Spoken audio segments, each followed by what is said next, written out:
Nag-iinit ang NBA action ngayong araw sa pamumuno ni Cade Cunningham. Nagdingning sa gitna ng rambulan habang sunod-sunod na bakbakan ang yumanig sa liga.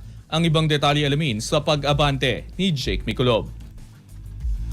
Pinangunahan ni Cade Cunningham ang Detroit Pistons sa isang mainit 110-104 na panalo laban sa Charlotte Hornets sa isang larong nabahira na matinding rambulan sa third quarter.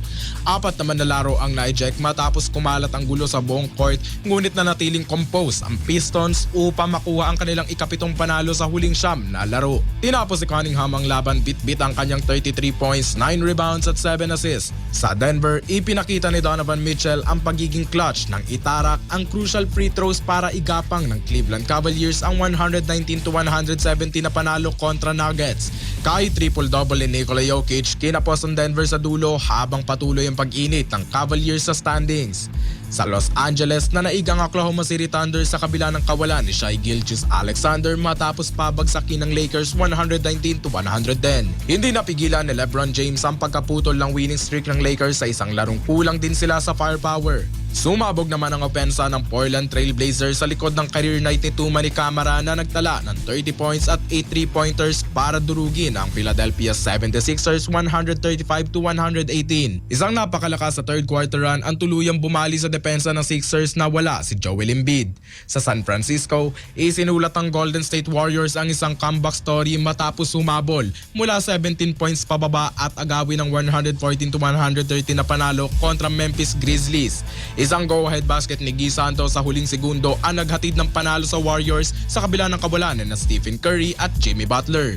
Sa Miami, nagulat ang Heat matapos maagaw ng Utah Jazz ang 115-111 na panalo sa isang disiplinado at matyagang pagtatapos. Hindi rin nagpahuli ang New Orleans Pelicans matapos silang tambakan sa 120-94 na panalo ang Sacramento Kings na lalo pang nagbaon sa makasaysayang losing streak ng Kings na umabot sa 14. Sa Brooklyn, rumatsada si Nick Claxton sa kanyang career best performance, 28 points at 10 rebounds para buhati ng Nets sa 123-150 na panalo kontra Chicago Bulls.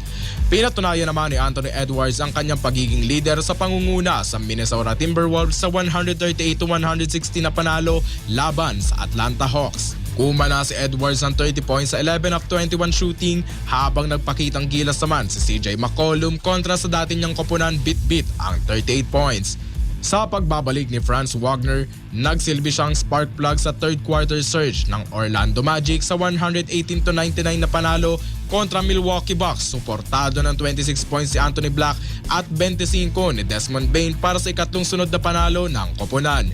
Naputol naman ang 3-game winning streak ng Bucks sa kabila ng 28 points at 7 assist ni Kevin Porter Jr. habang patuloy na wala si Giannis Antetokounmpo dahil sa injury. Ako si Jake Miculob, Abante Sports, now na. Mga kaabante, narito po ang opisyal na game results ngayong araw sa bakbakang nangyari sa NBA at ang kasalukuyang standings ng bawat kupunan sa Eastern at Western Conference.